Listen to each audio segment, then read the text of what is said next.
के बाजू का पहला कार्बन, उस पे लगे हाइड्रोजन, उस पे लगे hydrogen. Once more, you know very well about the types of carbon. What are the different types of carbon we have? Primary carbon, secondary carbon, tertiary carbon, quaternary carbon. These are the different types of carbon. ठीक है, once more, what are the different types of carbon? Primary carbon, secondary carbon, tertiary carbon, quaternary carbon. ऐसा carbon, कैसा जो सिर्फ एक other carbon को लगा है, that carbon is called which carbon? Primary carbon. You can go say see this carbon. ठीक है, so tell me, this is a which carbon? Primary carbon. Why this is a primary carbon? Because it is directly attached to only one other carbon, so we say this is a primary carbon. And it carry which charge? Positive charge. And so we say it is a carbocation. कौन सा cation? Carbocation. And which carbocation? Primary carbon के ऊपर positive charge है, so it is called a primary carbocation. ठीक है Medha, it is which carbocation? Secondary की tertiary? Only Medha, primary. ठीक है, so this is a primary carbocation. कौन सा कार्बोकटायन बच्चों? Primary carbocation. ठीक है, so this is a primary carbocation. Now you can see this carbocation बच्चों. So this is a CH3 and this is also CH3, and this carry which charge? Positive charge. And here we have, this is hydrogen. Do you understand? Now you can see this is a primary carbocation. ठीक है, and it is, we can say, carbocation के बाजू का carbon, कौन सा carbon? Alpha carbon. उस पे लगे hydrogen, alpha hydrogen. So how many alpha hydrogen are there? 3 alpha hydrogen. Are you understanding? समझा सबको? Clear? Once more, how many alpha hydrogen? 3 alpha hydrogen. So 3 alpha hydrogen. How many alpha hydrogen? 3 alpha hydrogen. Do you understand? Now you can see this. This is a carbocation, you can see. And this carbocation is directly attached to how many other carbon? How many other carbon? 2 other carbon. So it is primary or secondary? Primary or secondary? Why it is a secondary carbocation? Do you understand? So it is a secondary carbocation. And you can see how many alpha hydrogen are there. How many alpha hydrogen are there? 6. कौन कहता है 6 alpha hydrogen है? ठीक है, बाकी लोगों के कितने हैं? मग पुढे हात कुठे तुमचे? ठीक है, तो once more, how many alpha hydrogen? 6. किसी को कोई प्रॉब्लम? देखो इधर, कार्बोकटायन के बाजू का कार्बन अल्फा, कार्बोकटायन के बाजू का अल्फा. कितने अल्फा कार्बन है? 2. तो इसके कितने हाइड्रोजन है? 3. इसके कितने हाइड्रोजन है? 3. 3 और 3 6. So how many alpha hydrogen are there? 6 alpha hydrogen. How many alpha hydrogen? 6 alpha hydrogen. Do you understand? तो keep in your mind there are the 6 alpha hydrogen. Now next, you know very well about the carbocation. ठीक है, now you can see this carbocation. This carbocation is a which carbocation? Tell me, this is a which carbocation? Tertiary. Why tertiary बच्चों? Because directly attached to 3 other carbon. Is it? Directly attached to 3 other carbon. This is 1, this is 2, this is 3, and these are the which hydrogen? Alpha hydrogen. So can you tell me in all how many alpha hydrogens are there? How many? 9. So 9 alpha hydrogen. Do you understand? And it is a which carbocation? Primary or secondary? Tertiary. So it is a tertiary carbocation. It is a tertiary carbocation. And as it is a tertiary carbocation, you can see this is the primary carbocation, this is the secondary carbocation, and this one is a tertiary carbocation. Now you can see in this is the primary, this is the secondary, and this one is a tertiary carbocation. There are the 3 alpha hydrogen, here 6 alpha hydrogen, and here there are the 9 alpha hydrogen. How many alpha hydrogen? 9 alpha hydrogen. Here 3, here 6, here 9. And I can just take here the example of methyl carbocation. Methyl carbocation. ठीक है? So tell me how many alpha hydrogens are there? 1, 2, 3. Only how many alpha hydrogen? 0. अरे carbocation के बाजू का carbon alpha carbon, तो carbocation के बाजू का हाइड्रोजन अल्फा हाइड्रोजन है क्या? नहीं है, ठीक है, ध्यान में रखना। सिर्फ आम के पेड़ को लगे हुए पत्तों को ही आम के पत्ते कहेंगे, उसी तरह अल्फा कार्बन पे लगे हुए हाइड्रोजन को ही अल्फा हाइड्रोजन कहेंगे, बराबर। अब आप मुझे बताइए, among this different carbocation which carbocation is more stable? We have the concept. क्या कॉन्सेप्ट है? क्या कॉन्सेप्ट है? जिसके नंबर ऑफ अल्फा हाइड्रोजन ज्यादा, वंस मोर, जिसके नंबर ऑफ अल्फा हाइड्रोजन ज्यादा उसकी स्टेबिलिटी ज्यादा। वंस मोर, जिसके नंबर ऑफ अल्फा हाइड्रोजन ज्यादा उसकी स्टेबिलिटी ज्यादा। As the number of alpha hydrogen increases stability, as the number of alpha hydrogen decreases, stability decreases. Are you understanding? So once more what we can say, जिससे जैसे number of alpha hydrogen बढ़ेंगे उसकी stability भी बढ़ेगी। Do you understand? और इसलिए किसके number of alpha hydrogen सबसे ज्यादा है बच्चों? टर्शरी। और इसलिए टर्शरी की स्टेबिलिटी सबसे ज्यादा, उससे कम सेकेंडरी, उससे कम प्राइमरी और उससे कम मिथिल, उससे कम मिथिल। तो highest stability is of which carbocation? Tertiary carbocation. उससे कम सेकेंडरी कार्बोकटायन, उससे कम प्राइमरी कार्बोकटायन और सबसे कम methyl carbocation. Do you understand? So this is the decreasing order of stability of carbocation. Do you understand? तो keep in your mind, this is the decreasing order of stability of carbocation. So increasing order, increasing order of stability of carbocation, ठीक है? Increasing, this is the increasing order of stability of carbocation. Increasing order of stability of carbocation. So I want to know which carbocation is more stable? Tertiary carbocation is more stable than secondary carbocation. अब decreasing order लिखो, decreasing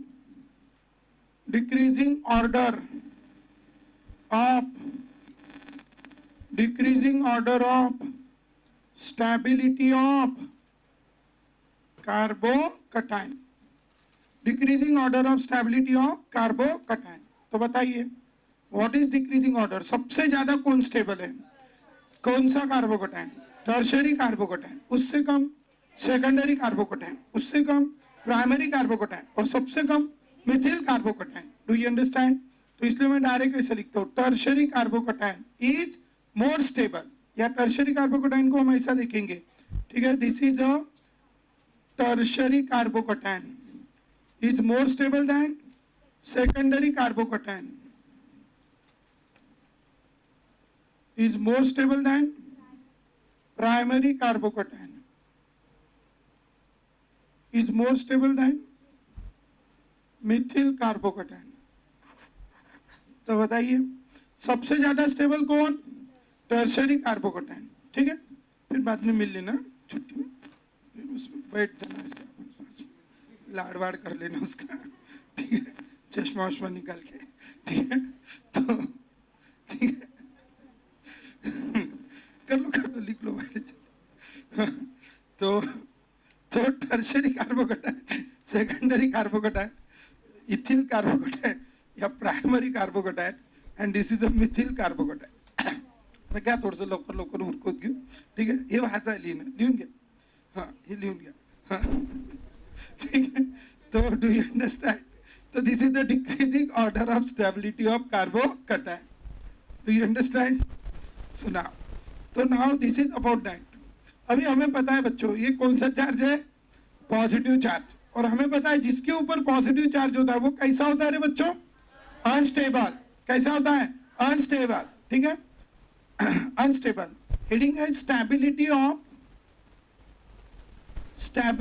of carbocation, carbon free radical. तुम्ही नाही दिले तरी चालेल, तुम्ही एक एक दे जा, ठीक आहे? Carbon free radical carbanion and alkene, stability of और stability order of, stability order of carbocation, carbon free radical, carbanion and alkene, ये सारी स्टेबिलिटी आज हमारी कंप्लीट होने वाली है, ठीक है। उसमें से सबसे पहली हो गई कौन? कार्बोकटायन, बराबर। You know very well about the carbocation, जिसके ऊपर होता है पॉजिटिव चार्ज वो होता है unstable, but everyone wants to become stable. Once more, जिसके ऊपर होता है पॉजिटिव चार्ज वो होता है unstable, but everyone wants to become a stable, but everyone wants to become a stable. To become a stable, अपने सिर पे लगा हुआ चार्ज हटाना पड़ेगा। क्या हटाना पड़ेगा? Charge. Do you understand? Once more, we are the concept. Everyone wants to become a stable. To become a stable, अपने सिर पे लगा हुआ चार्ज हटाना पड़ेगा, बराबर। So this is methyl carbocation, this is a primary carbocation, secondary carbocation, and this one is a what? Tertiary carbocation. What are the different carbocations? Do you understand? Now, among these different types of carbocation, methyl carbocation, primary carbocation, secondary carbocation, and tertiary carbocation. बराबर? Have you written? मुझे बताइए बच्चों, carbocation कैसा है? Rich है, deficient है? मुझे नहीं पता। डेफिशिएंट है ना। और डेफिशिएंट स्टेबल कब होता है? जब कोई उसको इलेक्ट्रॉन देता है या उससे इलेक्ट्रॉन लेता है? देता है। मतलब वो क्या है, मांगने वाला कि देने वाला? मांगने वाला। और मांगने वाले को इलेक्ट्रॉन दिए किसने? अरे इसने दिए ना। अरे याद है ना कल क्या हुआ था उधर? ये CH बॉन्ड टूटा था, फिर ये बॉन्ड के इलेक्ट्रॉन इधर आए थे, फिर इससे नेगेटिव इस पे पॉजिटिव, इनके बीच में बॉन्ड बना। मतलब ओवरऑल इसने इसको इलेक्ट्रॉन दिए और दिए कि नहीं, है ना। और कैसे, किसने किसने दिए? कार्बन ने भी मदद की देने के लिए, हाइड्रोजन ने भी की, इस हाइड्रोजन ने भी की, इस हाइड्रोजन ने भी, बारी बारी से दे रहे थे ना। एक दिन एक जन डब्बा लेके जा, मतलब वो लेके जा रहा था टिफिन, एक दिन दूसरा, याद है ना आपको? हाँ, तो इसने ओवरऑल ये सब दे रहे। कौन है ये? CH3 कौन है? मिथिल, मतलब मिथिल दे रहा। अरे दे रहे ना। उसकी फैमिली का नाम क्या है? क्या नाम है इसकी? एक बोर्ड, ठीक है। तो इसकी फैमिली का नाम क्या है? अल्किल। वंस मोर, क्या नाम है इसकी फैमिली का? अल्किल। Do you understand? क्या नाम है इसकी फैमिली का? अल्किल। तो अल्किल क्या कर रहा है? इलेक्ट्रॉन दे रहा है कि ले रहा है? दे रहा है। अल्किल क्या कर रहा है? इलेक्ट्रॉन दे रहा है। और इसलिए उसका नेचर क्या है? देने का कि लेने का? देने का। And so always keep in your mind a great concept, alkyl groups are electron donating in nature. Already I think we have written plus I effect में, ठीक है। तब भी एक बार लिख लो, alkyl groups are electron donating in nature, ठीक है। Once more, alkyl groups are, संग बोला कि alkyl groups are electron donating in nature. Once more, सारे बोलो जोर जोर से, फास्ट। ये जोर से आएगा, ठीक है, सब जोर से, ठीक है। Once more, what a great concept, alkyl groups are electron donating in nature. Once more, alkyl groups are electron donating in nature. Once more, alkyl groups are electron donating in nature. ठीक है। alkyl group कैसा होता है बच्चों? electron donating in nature, ठीक है। once more, alkyl group कैसा होता है बच्चों? electron donating in nature, ठीक है। तो यहाँ पे हमारे पास यार अलग अलग है। It is a tertiary carbocation, secondary carbocation, primary carbocation, and this one is a which carbocation? Methyl carbocation. तो कौन सबसे ज्यादा वो है? टर्शियरी कार्बोकटायन मोर स्टेबल है। क्यों? क्योंकि एक नहीं, दो नहीं, तीन इलेक्ट्रॉन डोनेटिंग ग्रुप है। तो इलेक्ट्रॉन डोनेटिंग ग्रुप बढ़ रहे तो कार्बोकटायन की स्टेबिलिटी भी बढ़ रही। मतलब डेफिशिएंट जो है मांगने वाला, उसकी स्टेबिलिटी ज्यादा कब रहेंगी? जब उसको देने वाले ज्यादा रहेंगे, है ना। और हमें फ्री रेडिकल भी पता है। Do you know the free radical? ठीक है, फ्री रेडिकल्स आर इलेक्ट्रॉन। जरा खिचडी तुम्ही नका कॉन्सेप्ट तो बँड बाजून ठेवा। We already seen in electrophile, ठीक है। इलेक्ट्रोफाइल, फ्री रेडिकल कौन है? इलेक्ट्रोफाइल है कि न्यूक्लियोफाइल है? इलेक्ट्रोफाइल। तो इट इज इलेक्ट्रॉन रिच। तो जोर से बोलो, it is electron well done, ठीक है। इट इज इलेक्ट्रॉन डेफिशिएंट, बराबर। तो क्या है, मांगने वाला कि देने वाला? मांगने वाला। और मांगने वाले को अगर देने वाले ज्यादा रहे तो उसकी स्टेबिलिटी भी ज्यादा। तो बताइए कौन सा फ्री रेडिकल ज्यादा स्टेबल रहेगा? प्राइमरी, सेकेंडरी, टर्शरी की मिथिल, टर्शरी उससे कम, सेकेंडरी उससे कम, प्राइमरी सबसे कम, methyl. Are you understanding? So write down. Decreasing order of stability of free radical. Decreasing order of stability of free radical. Decreasing order of stability of free radical. Decreasing order of stability of free radical. Decreasing order of stability of free radical. Decreasing order of stability of free radical. अपने mind, sorry मैंने बोल दिया, अपने body में, अपने body में, ठीक है, जितने भी ऑर्गन्स है या जो भी है हमारे बॉडी में, उसमें से सबसे पावरफुल कौन है? हाँ, माइंड. और उसके लिए हम क्या करते हैं? Very good. कौन करता है योगा? ठीक है, मेडिटेशन. कितने लोग करते हैं? सही में करते हैं? डेली? पक्का?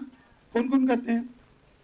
ठीक है, तो अभी हम एक सेशन रखेंगे, मेडिटेशन सेशन. ठीक है, देखो मेडिटेशन मतलब इतना पावर है. मैंने एक तो घटना, मेरी एक स्टूडेंट है, उसका ब्रेन हेमरेज हो गया था और साथ में हाफ बॉडी पैरालाइज्ड हो गई थी.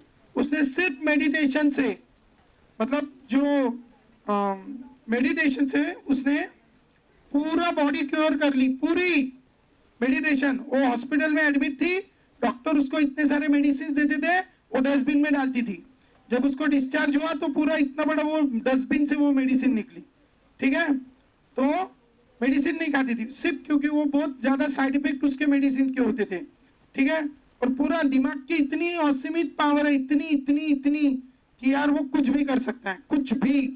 ठीक है, संकल्प से सिद्धि. उस दिन जो कार्यक्रम था उसका नाम था क्या? संकल्प से सिद्धि. कोई भी चीज का अगर हम संकल्प करेंगे तो उससे खुद के हमें सिद्धियां प्राप्त होंगी. What do you mean by सिद्धियां?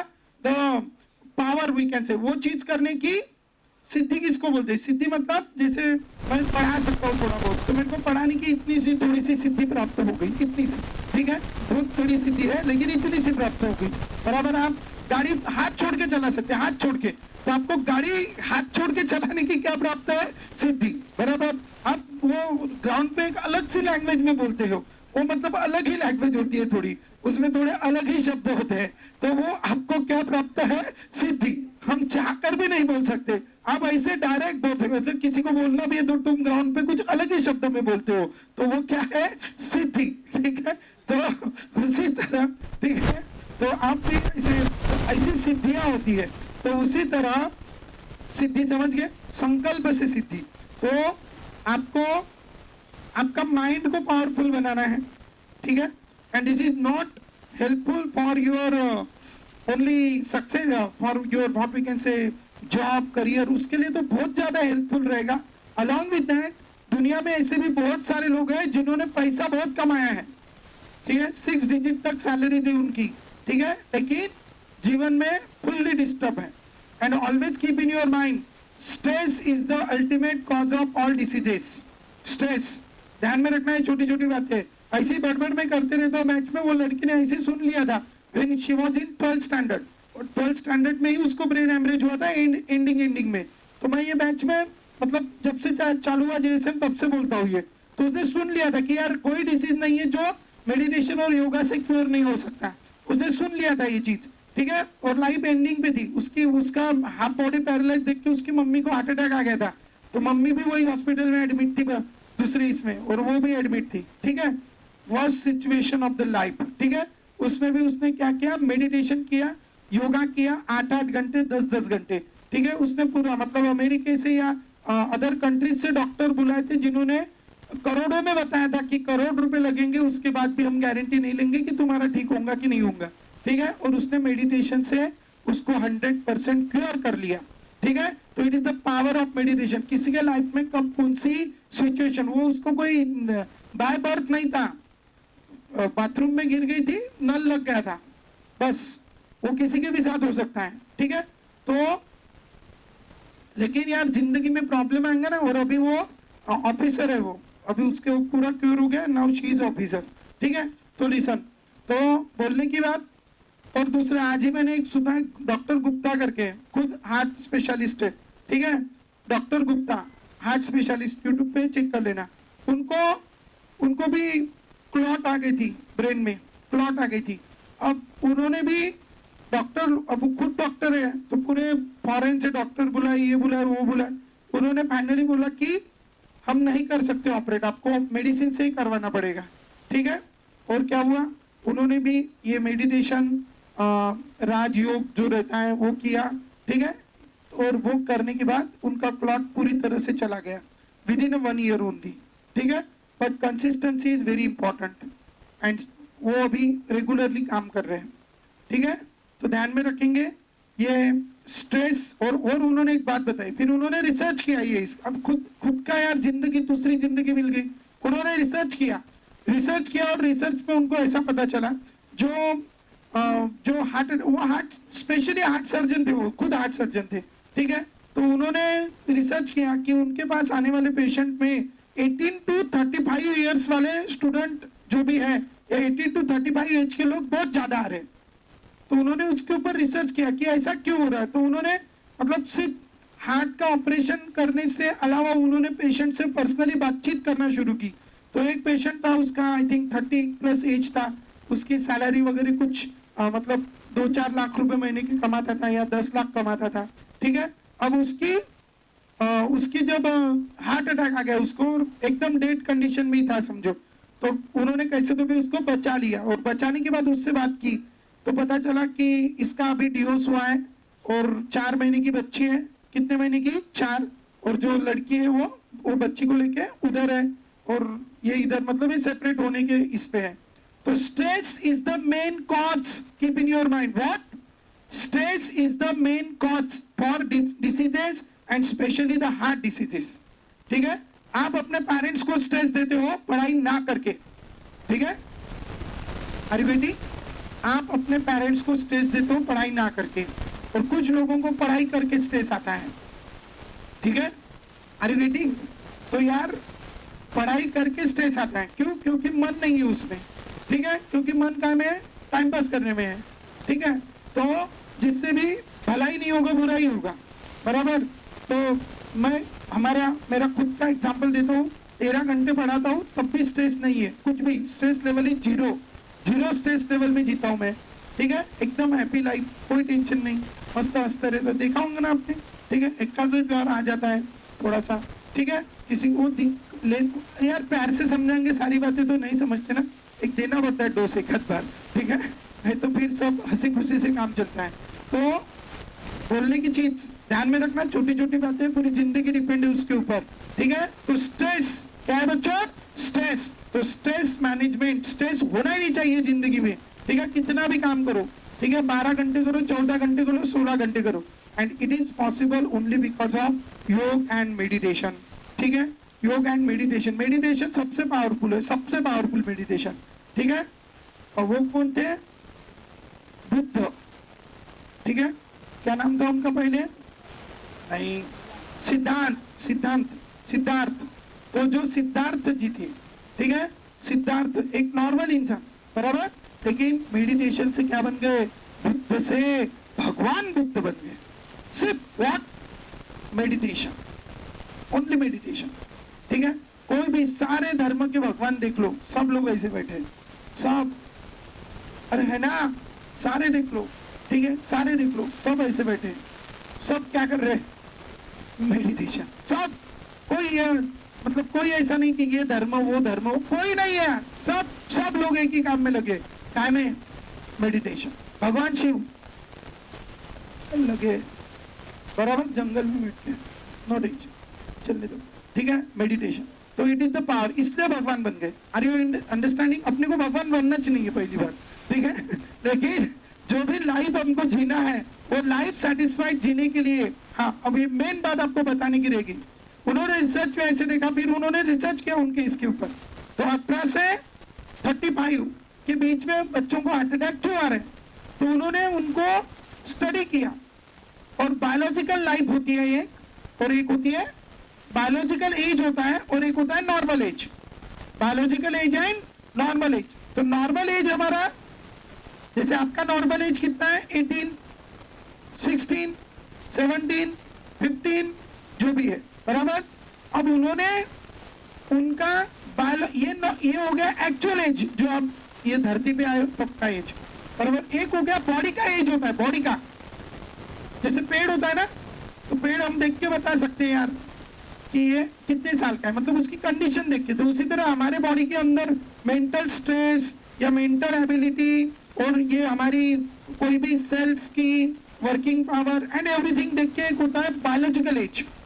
तो उन्होंने जब वो 18 से 35 के बीच में जो बच्चों को हार्ट अटैक आ रहा है या ये आ रहा है, उनका बायोलॉजिकल एज कैलकुलेट किया, तो there biological age was in the 50 to 60 years. मतलब उनकी जो मेंटल पावर है, उनकी जो इम्यूनिटी पावर है और उनकी जो भी पावर्स हैं, वो किसके इक्विवेलेंट थी? 50 से 60 साल के जो एज के लोग रहते हैं उसके इक्वल उनकी सारी पावर्स हो गई थी। ठीक है, तो स्ट्रेस ये करता है। हमको पढ़ना है यार, बहुत पढ़ना है, कोई प्रॉब्लम नहीं, काम भी बहुत करना है, नो प्रॉब्लम, बट खुद के लिए थोड़ा सा समय निकालना है।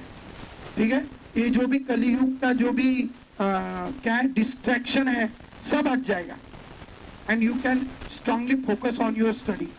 जो चीज को 10 बार लिखने से भी लर्न नहीं होती ना, वो 2 बार लिखने से हो जाएंगी। Are you understanding? तो ये मेडिटेशन का मतलब है।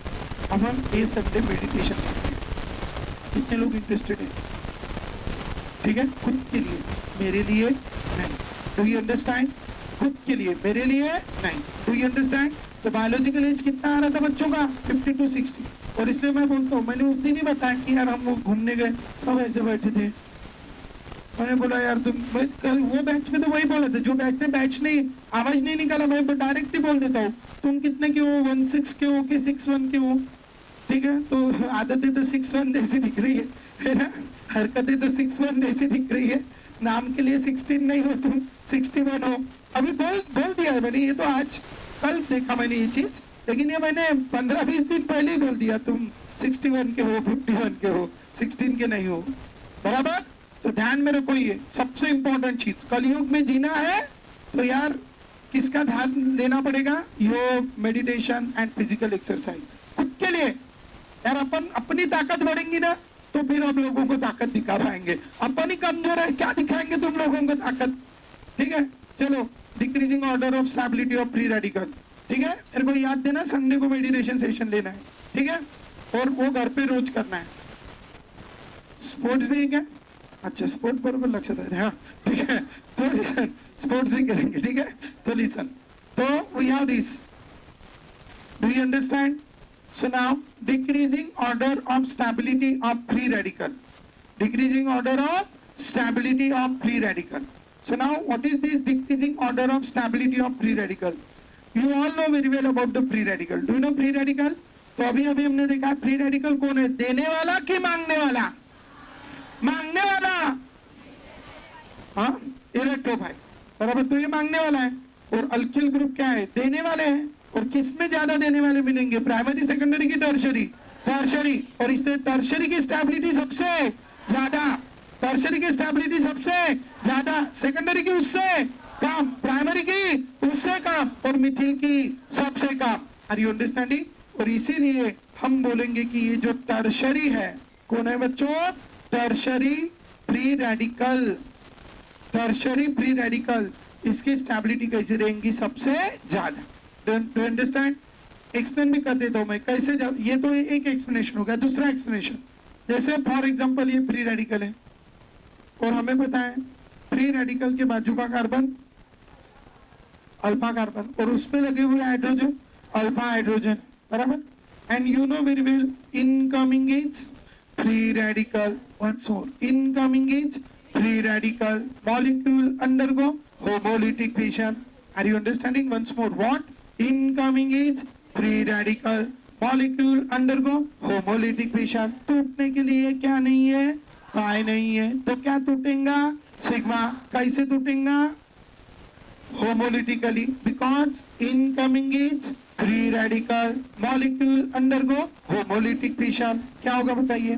This is CH2, this is unpaired, and this is CH2, and this is free radical, this is free radical, and they will share their 1 unpaired electron, and as they share their 1 unpaired electron, so there is formation of double bond, and there is formation of CH2 double bond CH2, and that CH2 double bond CH2 हो गया, free radical हट गया, वो क्या हो गया? Stable, उसका क्या कंप्लीट हो गया? ऑक्टेट। Are you getting? और इस तरह फ्री रेडिकल की भी क्या बढ़ाई जाती है? Stability by this effect. Do you understand? और इसीलिए क्या होगा बताइए? Which free radical is more stable? Tertiary free radical, tertiary carbon free radical, tertiary carbon free radical is more stable than secondary carbon free radical. चालू करो जल्दी। Secondary carbon free radical is more stable than primary carbon free radical. Primary carbon free radical is more stable than methyl carbon free radical. ठीक है? Once more, tertiary carbon free radical is more stable than secondary carbon free radical is more stable than ethyl carbon free radical. Yeah, we can say primary carbon free radical is more stable than methyl free radical. So in short I can write tertiary carbon free radical is more stable than secondary carbon free radical is more stable than primary carbon free radical is more stable than methyl carbon free radical. Do you understand? This is the decreasing order of stability of free radical. This is the decreasing order of stability of free radical. ठीक है? Once more, this is the decreasing order of stability of free radical. ठीक है बच्चों? Once more, क्या है ये? Decreasing order का stability का, किसके stability का? Free और radical. तो this is the decreasing order of stability of free radical. Do you understand? Next, after having this decreasing order of stability of free radical, अब हम थोड़ा आगे चलेंगे. So this is the tertiary carbon free radical, secondary carbon free radical, primary carbon free radical, and this is the methyl free radical. Do you understand? Now, after having the order of stability of free radical, अब हम थोड़ा आगे चलेंगे. यहाँ तक किसी को कोई प्रॉब्लम? Any doubt? चलाइए समोर. So this is about the decreasing order of stability of free radical. Tertiary is greater than secondary is greater than primary is greater than methyl free radical is greater than methyl free radical. समजलं? कोणाला काही problem? चालायचं समोर. आता मला सांगा की carbon carrying negative charge is electron rich और electron deficient? Carbon carrying negative charge is electron rich और इलेक्ट्रॉन डेफिशिएंट? ठीक है? Carbon carrying negative charge is electron rich. ठीक है? वंस मोर, क्या? Carbon carrying negative charge is electron rich. ठीक है? Carbon carrying negative charge कैसा होता है बच्चों? Electron rich. और वो इलेक्ट्रॉन रिच है, वो कैसा इलेक्ट्रॉन रिच? कौन इलेक्ट्रॉन रिच है?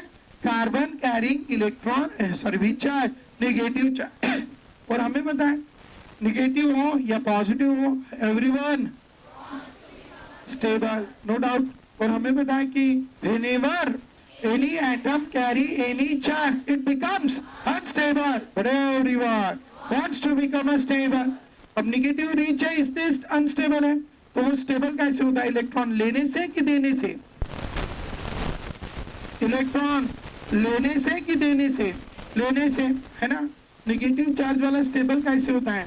देने से कि लेने से? देने से, क्योंकि वो रीच है ना. तो वो स्टेबल कब होगा? घर पे इनकम टैक्स माने बहुत पैसा पड़ा है, तो स्टेबल कैसे होगा? इलेक्ट्रॉन सॉरी पैसा देने से. अरे है ना, कैसे स्टेबल होगा? पैसा देने से. बॉटल देने से नहीं स्टेबल होगा, पैसा देने से स्टेबल होगा. Do you understand? तो इसीलिए क्या होगा बच्चों? तो उनको इलेक्ट्रॉन देने चाहिए कि लेने चाहिए? देने चाहिए. लेकिन वहां पे अगर कोई आया बोले ये भी ले ले वापस पैसा देने वाला, ठीक है, तो क्या होगा? वो स्टेबल होगा कि अनस्टेबल होगा? अनस्टेबल. अब अगर हम टर्शियरी, ये लिख लिया ना आपने, हाँ, तो अगर हम कौन सा कार्बेनियन कंसीडर करेंगे, टर्शरी कार्बेनियन, तो क्या होगा, क्या होगा, इसको कितने देने वाले हैं, 3, इसको कितने देने वाले हैं, 2, और इसको कितने देने वाले हैं, 1, और इसको कितने देने वाले हैं, 0। तो बताइए कौन ज्यादा स्टेबल रहेगा, मिथिल की टर्शरी, मिथिल, तो मिथिल की स्टेबिलिटी ज्यादा, उससे कम प्राइमरी, उससे कम सेकेंडरी, उससे कम टर्शरी, और सबसे कम हो गया टर्शरी। Do you understand? तो what should be the order of stability of carbanion, do you understand? So लिखो order of stability of carbanion, order of stability of carbanion, order of stability of carbanion. So tell me which carbanion is more stable, चांगलं बोलो, which carbanion is more stable, उससे कम, उससे कम, उससे कम, तो methyl carbanion is more stable, उससे कम प्राइमरी, उससे कम, उससे कम सेकेंडरी, उससे कम tertiary. Do you understand? So this is a methyl carbanion, methyl carbanion, this is primary carbanion, this is secondary carbanion, and it is tertiary carbanion. So this is the decreasing order of stability of carbanion. So tell me which carbanion is more stable, चांगलं बोलो, which carbanion is more stable, उससे कम primary, उससे कम secondary, सबसे कम tertiary. Do you understand? Once more, which carbanion is more stable, methyl, उससे कम प्राइमरी, उससे कम सेकेंडरी, उससे कम टर्शरी। Do you understand? चलो समझ गए, चलो सारे बोलो once more, which carbanion is more stable, methyl, उससे कम प्राइमरी, उससे कम सेकेंडरी, सबसे कम tertiary. Do you understand? So this is the decreasing order of, this is the decreasing order of stability of carbanion. ठीक है, once more, this is the decreasing order of stability of carbanion. Which carbanion is more stable?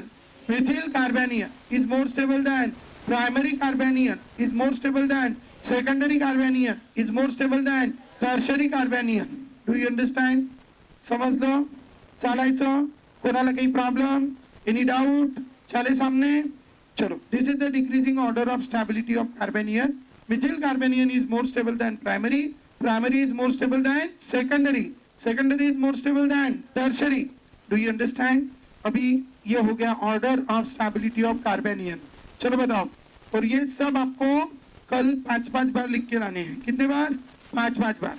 ये इतना बड़ा नहीं लिखा तो चलेगा, क्या लिखेंगे direct, methyl carbanion, then primary carbanion, then secondary carbanion, then tertiary carbanion। ठीक है, कार्बोकटायन और कार्बन फ्री रेडिकल में कौन ज्यादा स्टेबल, कार्बोकटायन और कार्बन फ्री रेडिकल में कौन ज्यादा स्टेबल, टर्शरी, उससे कम सेकेंडरी, उससे कम प्राइमरी, उससे कम मिथिल, बराबर। और कार्बेनियन में कौन ज्यादा stable, methyl carbanion is more stable than primary carbanion, is more stable than secondary carbanion, is more stable than tertiary carbanion. Do you understand? We have the concept. More is the number of resonating structure. More is the, have you seen this concept? Resonance में resonating structure बढ़े तो stability भी बढ़ती है, नहीं देखा? अरे stability is directly proportional to the number of resonating structure। देखा है कि नहीं देखा है? ठीक है, नहीं देखा होगा मार्जिन के ऊपर लिख लो, लिखा है more is the number of resonating structure, more is the stability. है कि नहीं है? सारे बोलो once more, more is the number of resonating structure, more is the stability. जितने ज्यादा क्या रहेंगे बच्चों, रेजोनेटिंग स्ट्रक्चर, उतनी ज्यादा क्या रहेंगी, स्टेबिलिटी। उसी तरह जितने ज्यादा हाइपर कॉन्जुगेटिंग स्ट्रक्चर रहेंगे उतनी ही ज्यादा क्या रहेंगी, stability. And we have the concept to show the hyperconjugation. ठीक है, हाइपर कॉन्जुगेशन नहीं, क्या, resonance. What are the 4 conditions to show the resonance? First, negatively charged atom or positively charged atom or lone pair carrying atom should directly attach to doubly bonded carbon atom or double single bond, बराबर, presence of alternate double single bond। अब हम देखेंगे stability of alkene, stability of alkene। Alkyne में यह है बच्चों carbon carbon double bond. क्या है ये, कार्बन कार्बन डबल बॉन्ड। अब मुझे बताइए, कार्बन कार्बन डबल बॉन्ड के बाजू में कोई कार्बन है क्या? कार्बन कार्बन डबल बॉन्ड के बाजू में कोई कार्बन है क्या? नहीं है। अब इसमें अगर देखेंगे कार्बन कार्बन डबल बॉन्ड के बाजू में कोई कार्बन है क्या? हाँ कि ना? कितने हैं? एक, बराबर। अब बताओ, अब ये और ये दोनों को कंपेयर करो, क्या ये रेजोनेंस या हाइपर कॉन्जुगेशन शो कर सकता है? अच्छा, रेजोनेंस शो कर सकता है। रेजोनेंस में क्या होता है, पाए टूटता है, पाए बनता है। अब ये पाए टूटा तो बनेगा किसके साथ, हाइड्रोजन के साथ। हाइड्रोजन तो कितने बॉन्ड बना सकता है, सिर्फ एक, बराबर। तो क्या बनेगा उसके साथ, तो किसके साथ बनेगा फिर? तो कार्बन तो वही है ना, दो ही है ना, तो उधर ही टूटेगा ना, उधर ही बनेगा क्या फिर? तो बताओ, क्या can it show resonance? What can it show resonance? Yes. What do you mean by resonance? पाए टूट रहा है, पाए बन रहा है। अब ये पाए टूटेगा, बराबर, और इधर तो ऑलरेडी 4 बॉन्ड बने हैं। कितने बॉन्ड बने? अरे देख लो ना, कितने बॉन्ड बने? 4। तो क्या 5वां बना पाएंगा? तो उसके लिए उसको क्या तोड़ना पड़ेगा, क्या तोड़ना पड़ेगा, और फिर क्या बनाना पड़ेगा? तो क्या होगा, ये पाई पाई कॉन्जुगेशन होगा कि सिग्मा पाई कॉन्जुगेशन होगा? तो कौन सा कॉन्जुगेशन होगा, पाई पाई कि सिग्मा पाई? और सिग्मा पाई का ही नाम है hyperconjugation. Are you understanding? तो यहाँ पे क्या होगा, रेजोनेंस होगा कि हाइपर कॉन्जुगेशन होगा? Hyperconjugation. क्यों होगा hyperconjugation, do you understand? और रेजोनेंस ना हो या हाइपर कॉन्जुगेशन हो, दो में से कोई भी शो करने से उसकी स्टेबिलिटी बढ़ती है कि कम होती है? मुझे नहीं पता, मुझे नहीं पता। बढ़ती है कि कम होती है? बढ़ती है। कैसे बढ़ती है? हाइपर कॉन्जुगेशन या रेजोनेंस से क्या बढ़ती है, उसकी स्टेबिलिटी। वंस मोर, क्या बढ़ती है उसकी स्टेबिलिटी? कैसे बढ़ती है उसकी स्टेबिलिटी? हाइपर कॉन्जुगेशन और रेजोनेंस। वंस मोर, कैसे बढ़ती है उसकी स्टेबिलिटी? हाइपर कॉन्जुगेशन और रेजोनेंस। हाइपर कॉन्जुगेशन या रेजोनेंस से उसकी क्या बढ़ती है बच्चों? स्टेबिलिटी। Do you understand? और इसीलिए जो जितने ज्यादा हाइपर कॉन्जुगेटिंग स्ट्रक्चर बनाएगा उतनी ज्यादा क्या रहती है उसकी स्टेबिलिटी। अब इसको हाइपर कॉन्जुगेटिंग स्ट्रक्चर बनाने के लिए क्या करना पड़ेगा? ये बाजू वाले का क्या तोड़ना पड़ेगा? सिग्मा। तो ये इनका सिग्मा तोड़ देते हैं। तो इनका सिग्मा अगर टूट गया तो देखो इधर ये 2 हाइड्रोजन जैसे के वैसे, ये कार्बन, ये हाइड्रोजन। अब इसका क्या तोड़ डालते हैं, पाए। पाए टूटा, ये कनपेड, ये कनपेड, इधर एक कनपेड, इधर एक कनपेड। अब यहाँ पे है CH3। अब CH3 में का इसका CH बॉन्ड क्या कर देते हैं, तोड़ देते हैं। कैसे तोड़ते हैं? Incoming is free radical, molecule undergo homolytic fission, बराबर। अब फिर क्या होगा, ये इसका एक अनपेड और इसका एक अनपेड क्या करेंगे, शेयर करेंगे। अरे करेंगे ना, इसका एक अनपेड, इसका एक अनपेड, इधर क्या करेंगे, शेयर। और शेयर करके इनके बीच में कौन सा बॉन्ड बना, नो नो, ठीक है, इनके बीच में क्या बना, बॉन्ड। कौन सा बॉन्ड, पाई बॉन्ड। और उधर का कौन निकला, सिग्मा, वो इधर आके बन जाएगा। तो यहाँ देख ये हाइड्रोजन निकला, ठीक है, ये हाइड्रोजन निकल के इधर बन गया। तो यहाँ पे इसका क्या टूटा, सिग्मा, क्या बना, पाई। इसका क्या टूटा, पाई, क्या बना, सिग्मा। ठीक है, वंस मोर, सिग्मा टूट रहा है, पाई बंध रहा है, पाई टूट रहा है, सिग्मा बंध रहा है। ये क्या हो रहा है? सिग्मा पाई कॉन्जुगेशन और hyperconjugation. Are you understanding? और हमें पता है हाइपर कॉन्जुगेशन या रेजोनेंस शो करने से स्टेबिलिटी बढ़ती है कि कम होती है? बढ़ती है। तो जितने ज्यादा यहाँ पे कौन से स्ट्रक्चर बनेंगे? हाइपर कॉन्जुगेटिंग स्ट्रक्चर, उतनी ज्यादा क्या बढ़ेगी? स्टेबिलिटी। तो अभी कौन? ये हाइड्रोजन गया, बराबर। फिर ये कहा जाएगा? वापस, अरे जाएगा ना। फिर कौन से नंबर का हाइड्रोजन जाएगा? दूसरे, फिर तीसरे। अब चौथे नंबर का जाएगा क्या? नहीं। तो ये हाइड्रोजन कौन से चाहिए? कौन से हाइड्रोजन चाहिए? कहाँ के कार्बन है? कार्बन कार्बन डबल बॉन्ड के बाजू के पहले कार्बन पे लगे हुए हाइड्रोजन। जैसे हमने बताया हाइपर कॉन्जुगेशन के लिए वहां पे क्या चाहिए था? कार्बोकटायन। चांगला बना। कार्बोकटायन के बाजू का पहला कार्बन कौन सा? Carbon, alpha carbon. तो इधर क्या आएगा? कार्बन, चांगला बना। कार्बन कार्बन डबल बॉन्ड के बाजू का पहला कार्बन कौन सा? कार्बन, अल्फा कार्बन, बराबर। और उस पे लगे hydrogen, alpha hydrogen. Are you understanding? और जितने ज्यादा अल्फा हाइड्रोजन उतनी ज्यादा उसकी stability. As the number of alpha hydrogen increases, stability of molecule increases. Are you understanding? And so what you have to keep in your mind? सबसे पहले लिखेंगे alpha carbon, carbon carbon double bond के बाजू का पहला carbon alpha carbon लिखो, ठीक है। डबल बॉन्डचं नव्हतं लिहिलं, कार्बोकटायनचं लिहिलं, आता डबल बॉन्डचं लिहा।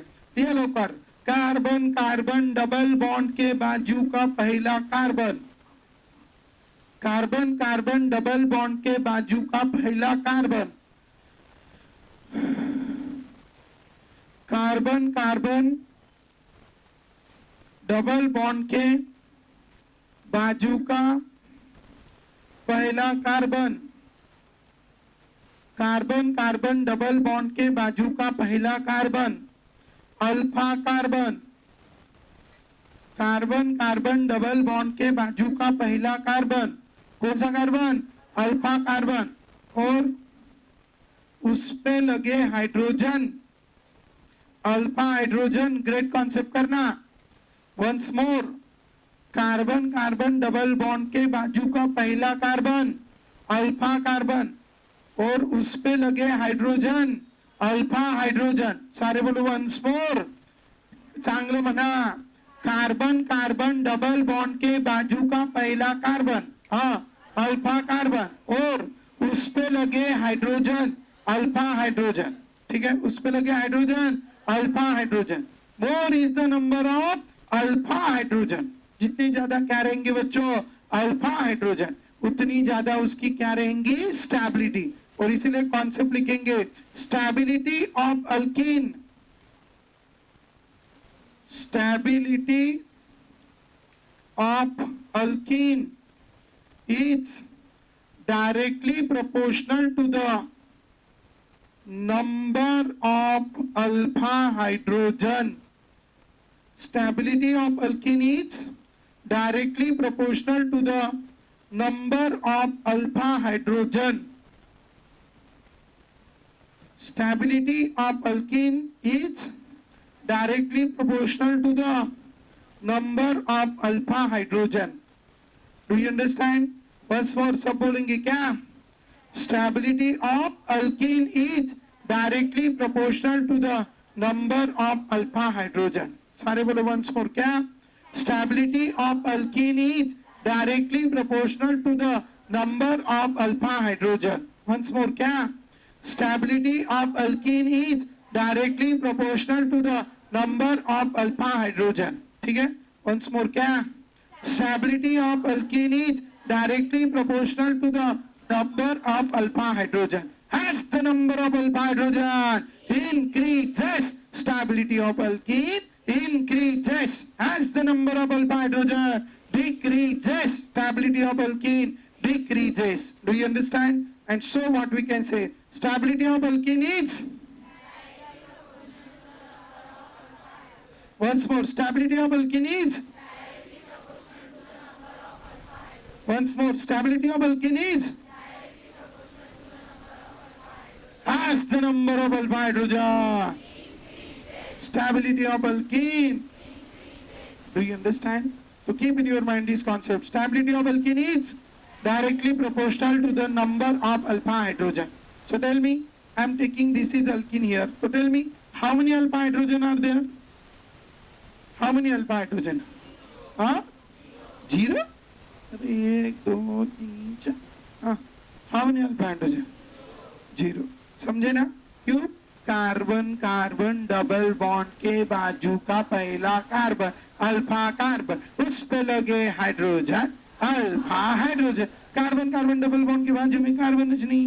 आंब्याचं झाड असतं तर पानं कुठून लागल? Do you understand? अरे समझे ना? हाँ. तो next. So I am taking this alkene here. So tell me, how many alpha hydrogen are there? How many alpha hydrogen? Zero. How many alpha hydrogen are there? Zero. Zero alpha hydrogens are there. How many alpha hydrogens are there? Zero alpha hydrogens. Okay? So I am taking here different alkene molecules now. So you can see here, these are the hydrogen and here it is CH3. Hey, badbad. चलो find out करो number of alpha hydrogens. Find out here the number of alpha hydrogens. Find out number of alpha hydrogen जल्दी. हाँ 3 6. Tell me. Here 0.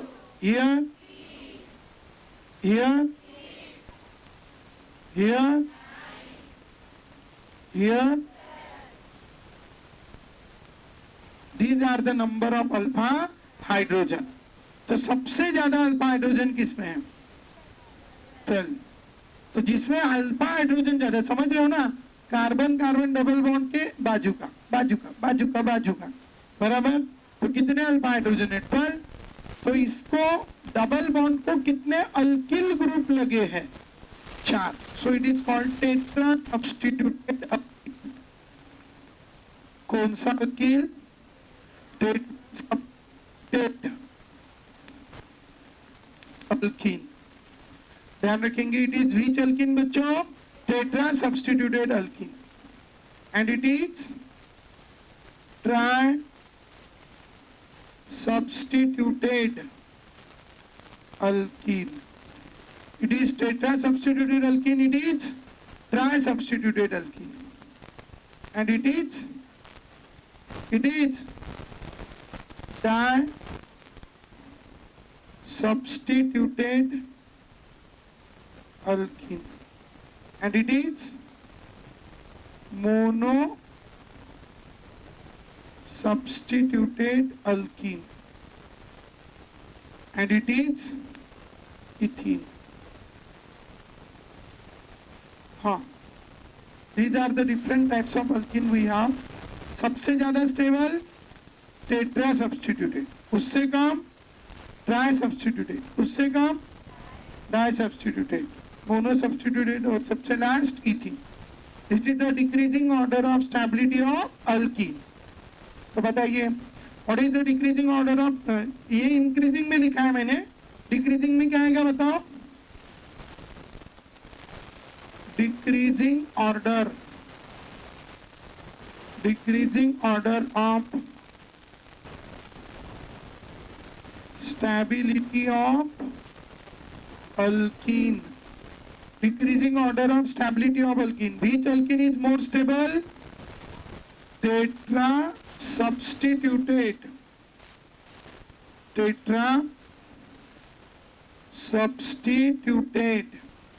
alkene is more stable than tri substituted.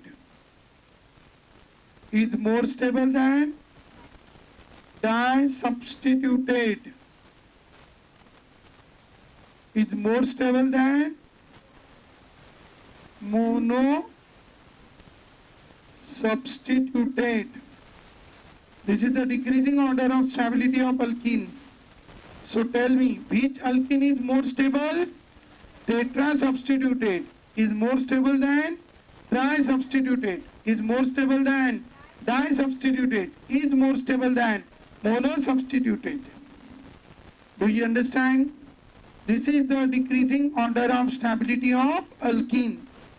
तो बोलो, what is the decreasing order of stability of alkene? सबसे ज्यादा tetrasubstituted, उससे कम trisubstituted, उससे कम disubstituted, उससे कम monosubstituted. Do you understand? So keep in your mind, we have this is the decreasing order of stability of alkene. Tetrasubstituted alkene is more stable than trisubstituted alkene, is more stable than disubstituted alkene, is more stable than monosubstituted alkene. चालायचं? कळलं? कोणाला काही problem? Any doubt? Next. So this is the decreasing order of stability of alkene. Next. After having this decreasing order of stability of alkene, अब हम summarise कर लेंगे सारे stability orders को. ठीक है? तो कितने स्टेबिलिटी ऑर्डर आज हमने पढ़े हैं बच्चों? 4. First, carbocation, carbon free radical, carbanion and alkene. ठीक है? हो गया लिख के सबका? तो बताओ किसका किसका पढ़ा? पहला, फिर कार्बन फ्री, फिर कार्बन, फिर अल्कीन. Do you understand? चालायचं? कोणाला काही प्रॉब्लेम? नेक्स्ट देखो इधर. अभी carbocation and carbon free radical क्या ऑर्डर है? और decreasing order of stability, decreasing order of stability, decreasing order of stability. देखो इसको बोलते 20% बनाना. ठीक है? Decreasing order of stability. Carbocation and carbon free radical सबसे ज्यादा टर्शियरी, उससे कम सेकेंडरी, उससे कम प्राइमरी, सबसे कम मिथिल. बराबर? ये हो गए 2, फर्स्ट एंड सेकंड. अब थर्ड, कार्बेनियन. कार्बेनियन मतलब कार्बन कैरिंग नेगेटिव चार्ज, सबसे ज्यादा मिथिल, फिर प्राइमरी, फिर सेकेंडरी, फिर टर्शियरी.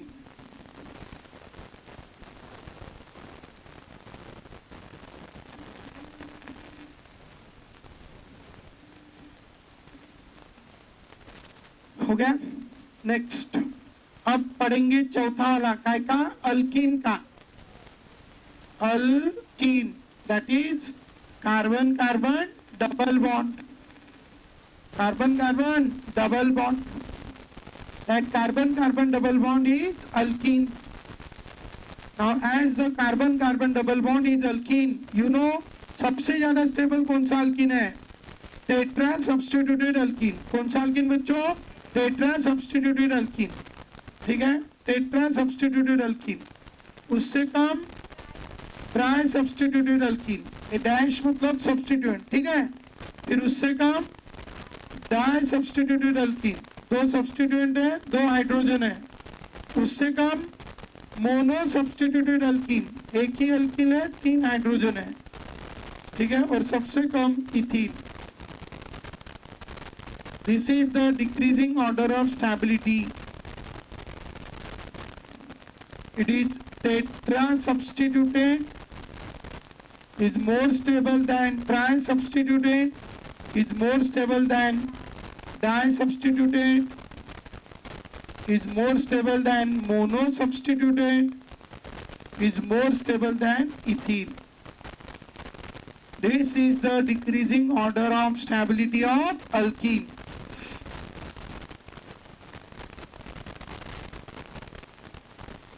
ठीक है, कल इसको कितने बार लिख के लाएंगे?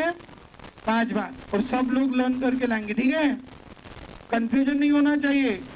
कार्बोकैटायन और carbon free radical, tertiary, secondary, primary, methyl. Once more, carbocation and carbon free radical, tertiary, secondary, primary, methyl. बराबर? Once more, carbocation and carbon free radical, tertiary, secondary, primary, methyl. बराबर? और अल्किन में, tetra substituted, tri substituted, di substituted, mono substituted. Once more, alkene में tetra substituted, di substituted, tri sub, अरे tetra, tri, di, mono, ethyl. Once more, क्या? Tetra, tri, di, mono, ethyl. बराबर? और कार्बेनियन में Mithil कार्बेनियन is more stable than secondary carbanion, is more stable than tertiary carbanion. Do you understand? This is about the decreasing order of stability of carbanion. Do you understand? So keep in your mind, this is about the decreasing order of stability of carbanion. Now next, after having this decreasing order of stability of carbanion, the primary carbanion, secondary carbanion, alkene, tetra substituted, tri substituted, di substituted, mono substituted, and this one is ethene. This is the decreasing order of Manaki. This is the decreasing order of stability of alkene. Stability of alkene. समझे? किसी को कोई problem, any doubt? चलाइए समोर, ठीक है, तो निकालो अपना। We have seen about the dipole movement, ठीक है? आपकी